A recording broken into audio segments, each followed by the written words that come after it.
Ya? Dan ATP kita ini diproduksi kalau ada glukosa, ada lemak, ada protein.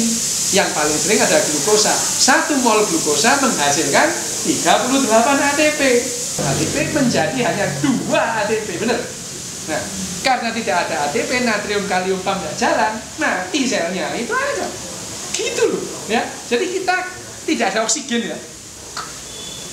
Dalam waktu 2 menit diginikan mati, itu yang terjadi. Seluruh sel kita ini tidak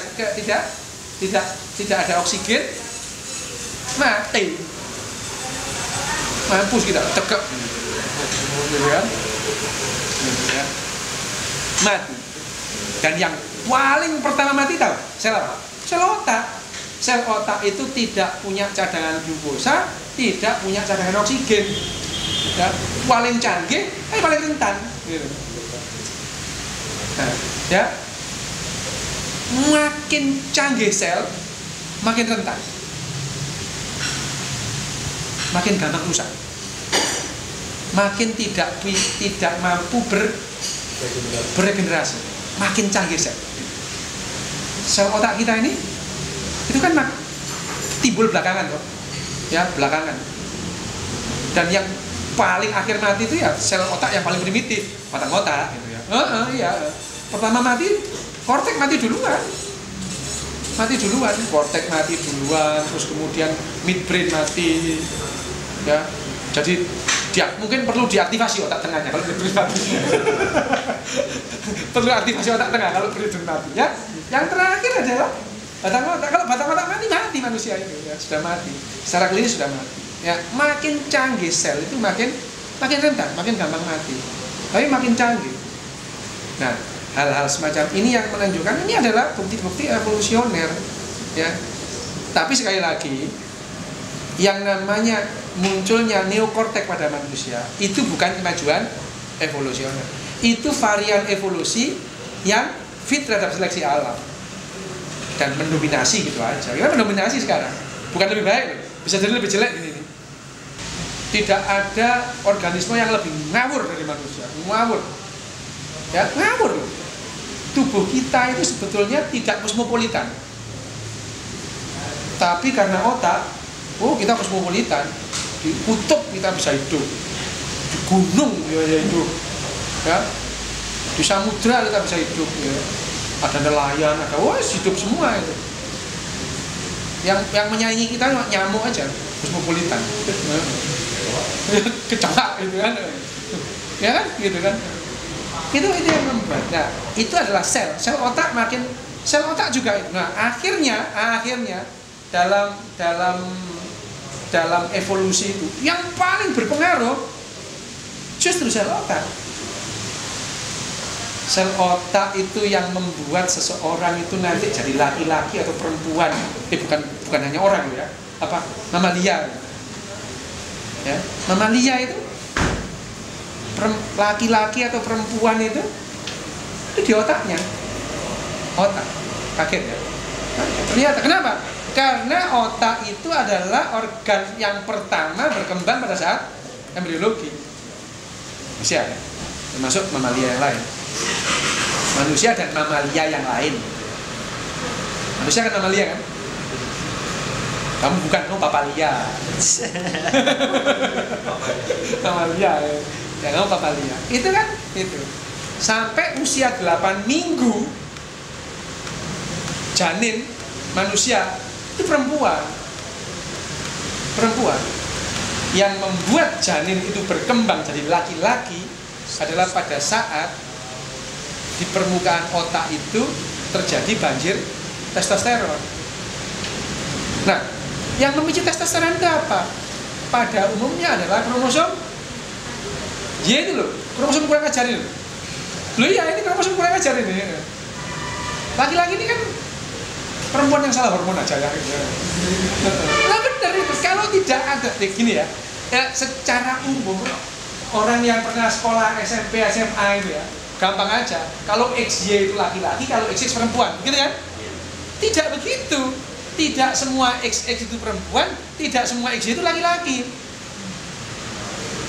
kecenderungannya kromosom Y itu menarik hormon-hormon maskulin sehingga membanjiri otak pada saat usia 8 minggu.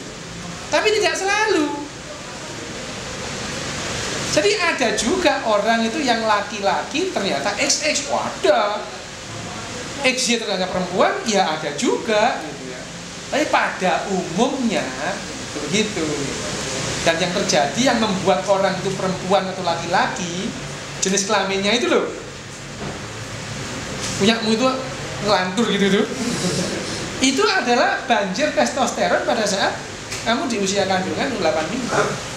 Ya, itu membuat. Dan gangguan hormonal ini tidak selalu ekstrim. Ada yang separuh-separuh gitu ya. Ada yang cuma 25% gitu ya. Jadi ya ini yang menjelaskan kenapa lebih banyak cowok yang kecewek-cewekan ketimbang cewek yang kecowok-cowokan. Ya, gangguan hormonalnya bukan gangguan ya. Pengaruh hormonalnya itu tidak selalu sama. Dok, ya. Misalnya saya pernah nonton di sebuah film serial kalau nggak salah, jadi ada cowok dia tuh XY, cuman kalau nggak salah dia tuh alergi terhadap testosteron, jadi sejak dalam kandungan dia tumbuh menjadi wanita. Ciri-cirinya itu wanita, cuman katanya rahimnya nggak berkembang. Apakah kalau seperti itu dia itu tetap bisa melahirkan? Bisa. Itu kan ya bukan anomali, ini varian saja. Ini loh, kita itu seringkali mengatakan yang tidak sama dengan umum itu abnormal. Itu sekarang sudah harus dikikis yang gitu-gitu. Ya, ini varian saja. Varian. Ada juga XY hamil punya anak, ada.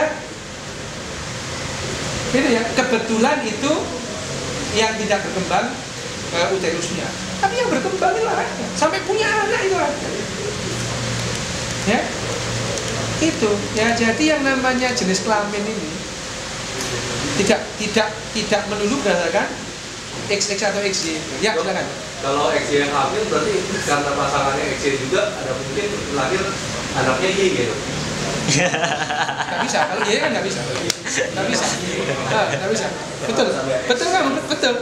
Tapi pada saat ovum Y itu nggak bisa, mati. Ya, begitu. Benar. Pertanyaan bagus. Pada saat terjadi meiosis, ya, meiosis itu sperma dan sel telur itu kan meiosis. Pada saat meiosis itu mendapatkan kromosom Y, mati dia. Ya. Karena apa? Karena defaultnya itu perempuan.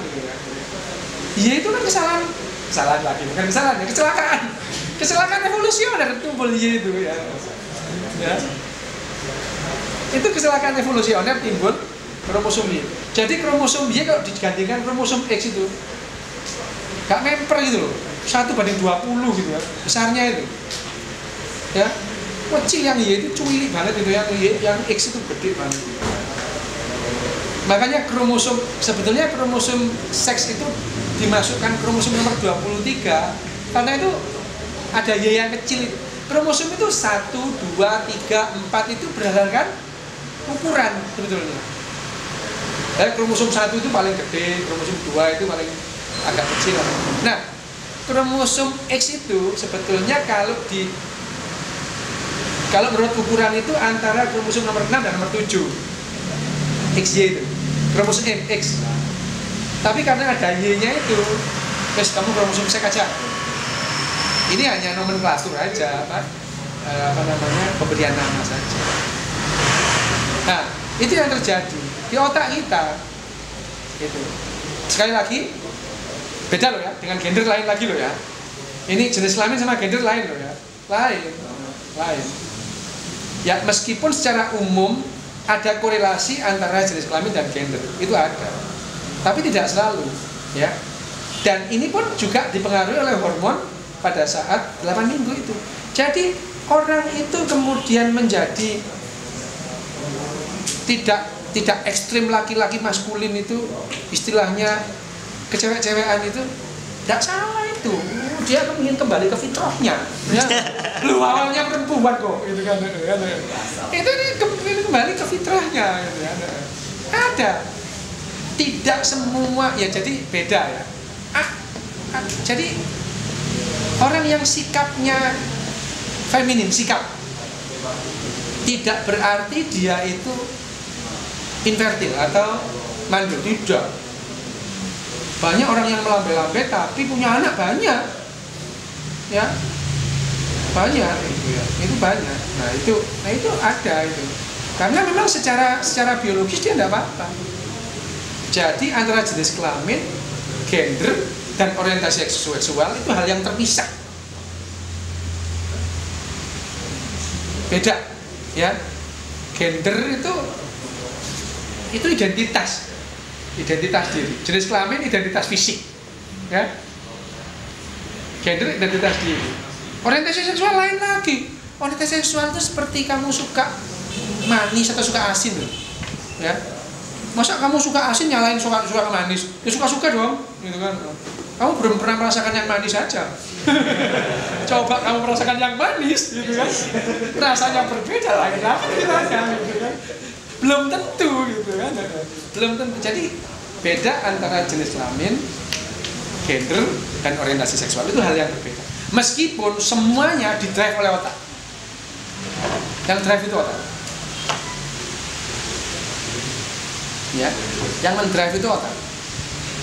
Ya, orang orientasi seksual itu otak.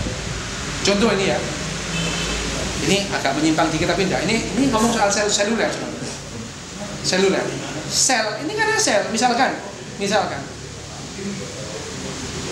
ada yang namanya corpus geniculatum. Ya, gitulah namanya corpus geniculatum.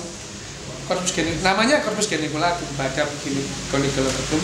Nah, ini yang membedakan. Ini paling tidak, ini jelas perbedaannya antara perempuan homoseksual dan perempuan heteroseksual. Itu perbedaannya di situ, ya, salah satunya.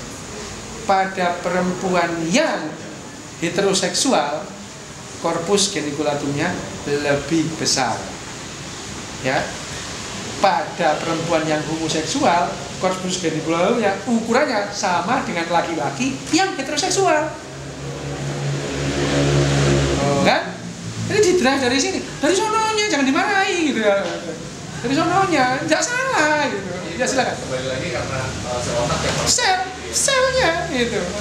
Karena ini kerja sel. Dari sel otak yang iya, kerja sel, satu sel dengan sel membentuk satu masyarakat, jaringan. Nah, dia bekerja. Berarti ada kemungkinan bisa melintas sel yang lain. Oh iya, kerja otak itu saling bersaing. Otak didrive oleh gen. Yes, of course. Ya, indeed. Ya. Tapi tidak hanya itu. Gen itu juga pertentangan antar gen satu dengan gen lain itu bertentangan loh. Ya. Pertentangan antar gen. Terus otak itu juga masing-masing ada. Ini ada, misalkan ada sirkuit-sirkuitnya. Ini sirkuit nakal, sirkuit pendiam gitu. Itu setiap saat saling bersaing gitu. Kalau memang sirkuit bandelmu dominan, ya bandel banget kamu dari kecil, tidak bisa diatur sudah itu ya. Ya memang nggak bisa. Meskipun dihukum ya tetap aja. Ya orang psikopat itu keluar tetap aja psikopat dia, nggak bisa. Ya gitu ya. Nah, antar sirkuit dalam otak itu saling bertentangan, antar bersaing. Nah, sirkuit-sirkuit ini juga tidak bisa bekerja sendiri kalau tidak ada hormon dan neurotransmitter. Tuh, neurotransmitter seperti dopamin itu kalau lihat ya nanti kalau percaya, itu susunan kimianya itu sederhana sekali itu. Tapi dopamin itu yang membuat kamu bisa ketawa sekarang, bisa sedih, bisa galau gitu ya. Kalau tidak ada itu tidak bisa gitu kan. Sederhana banget. Itu artinya kita dulu pernah hidup dari keadaan-keadaan yang sederhana, nggak kompleks seperti sekarang gini. Oksitosin itu lebih sederhana lagi oksitosin itu. Kalau kamu kangen itu, nah itu oksitosin itu. Yang membuat kamu kangen gitu itu. Kangen gitu itu. Ya itu, kangen gitu. Itu simple, orang kangen itu gua, kalau dulu itu kan waduh belan jiwanya pergi kalah gombal gitu ya. Enggak, itu hanya masalah chemistry aja gitu kan. Jadi sebetulnya chemistry itu lebih cocok ya.